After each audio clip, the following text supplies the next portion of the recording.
વરસાદ વરસ્યા બાદ ફરીથી ચોમાસું નિષ્ક્રિય બની ગયું હોય તેવું લાગતું હતું, પરંતુ આજ વહેલી સવારથી જે રીતે સૌરાષ્ટ્ર પંથકમાં અને ખાસ કરીને દેવભૂમિ દ્વારકા જિલ્લાના જે ખંભાળિયા વિસ્તારમાં ધોધમાર વરસાદ વરસ્યો, ત્યારબાદ નૈઋત્યનું ચોમાસું ફરીથી શરૂ થયું હોય તેવા એંધાણ દેખાયા છે। ખંભાળિયામાં 6 કલાકમાં જ 10 ઇંચથી વધુ વરસાદ વરસી પડ્યો છે। નમસ્કાર, ટકાટક મીડિયામાં આપની સાથે હું છું જાનવી।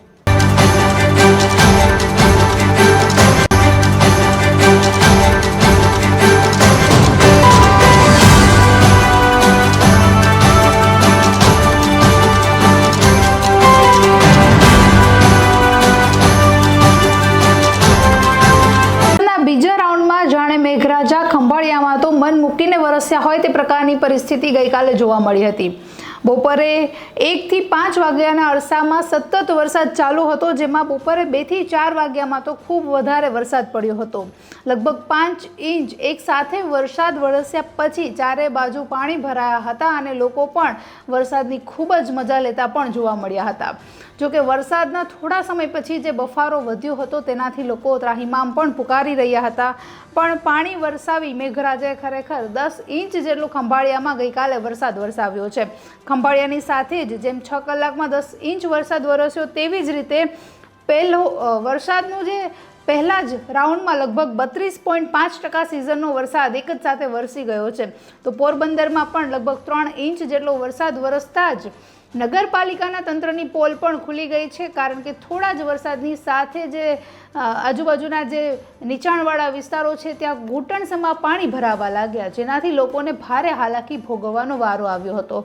ઘણા વાહનો બંધ પડતા દેખાયા તો ઘણા વાહનોને ધક્કા મારીને એક જગ્યાથી બીજી જગ્યાએ લઈ જવા પડે એવી પણ પરિસ્થિતિ ઊભી થઈ હતી, જેના કારણે જે પ્રી મોન્સૂન કામગીરીના નામે હર વખત જે લોલમલોલ તંત્ર ચાલતું હોય તે જ પ્રકારનું જે વાતાવરણ છે આ વખતના ચોમાસા પહેલાં જ જોવા મળી રહ્યું છે। તો ખરેખર જ્યારે ચોમાસું બેસશે ત્યારે સામાન્ય લોકોની પરિસ્થિતિ કેવી ઊભી થશે તે પણ હાલ એક શંકાનો વિષય છે।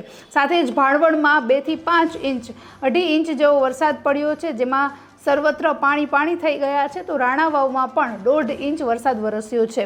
લીલિયા અને બાબરા પંથકમાં લગભગ 1.5 ઇંચ વરસાદ વરસ્યો છે। તો જૂનાગઢ, માણાવદર, માંગરોળ, કેશોદ, જામજોધપુર, કોટડા, સાંગાણી, વિછિયા, મોરબી, પડદરી અને કુતિયાણા જેવા શહેરોમાં પણ લગભગ સારો એવો વરસાદ પડ્યો છે।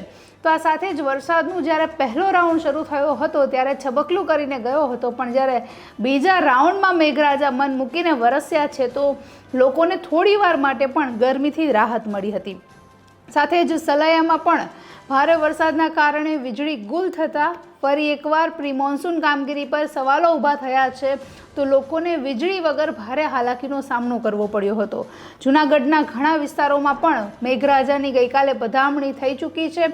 તો હજુ સૌરાષ્ટ્રના મોટા ભાગોમાં વરસાદ પડી ગયો છે, પણ ઘણા થોડા એવા શહેરો સૂકા રહી ગયા છે કે જ્યાં વરસાદનું જે હજુ આગમન છે એ થયું જોવા મળ્યું નથી, જેમ કે જામનગર હોય કે પછી એમની આજુબાજુના જે પંથકો છે એ ખંભાળિયા સુધી વરસાદ આવીને અટકી ગયો, પણ આ પ્રકારનું જે વાતાવરણ છે તે ગઈકાલે જોવા મળ્યું હતું। આખો દિવસ જે વાદળછાયું વાતાવરણ રહેવાના કારણે કાલે સૂર્યદેવના દર્શન લોકોને થયા નહોતા। તો વરસાદ પહેલાં પરિસ્થિતિ છે તો ખેડૂતો પણ આ વખતે મેઘરાજા પર પૂરેપૂરી આશા રાખીને બેઠા છે, કારણ કે એમનો જે પાક છે એમાં પણ જો વ્યવસ્થિત સારો એવો વરસાદ થાય તો સારું વળતર પણ મળે।